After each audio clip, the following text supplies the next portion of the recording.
باللہ من الشیطان الرجیم بسم اللہ الرحمن الرحیم الحمد للہ والصلاة علی آلہا۔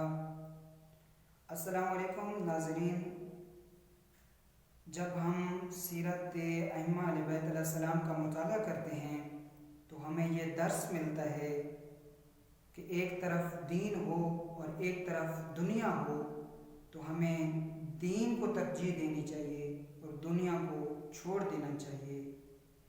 جب حضرت ابو ذر غفاری کو ربضہ کی طرف شہر بدر کیا جا رہا تھا، اس وقت مولا متقیان نے حضرت ابو ذر غفاری کو مخاطب کر کے فرمایا، اے ابو ذر، تمہارا غیظ و غضب خدا کے لیے ہے، بس تم اسی سے امید وابستہ رکھو جس کے لیے غیظ و غضب اختیار کیا ہے۔ اس قوم کو آپ سے دنیا کے بارے میں خطرہ ہے اور تمہیں ان سے اپنے دین کے بارے میں خوف ہے۔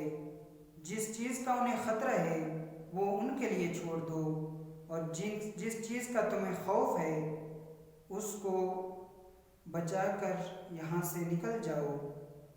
لوگ بہرحال اس چیز کے محتاج ہیں جس چیز سے تمہیں روکا ہے، اور تم اس چیز سے بے نیاز ہو جس چیز سے تمہیں محروم کیا گیا ہے۔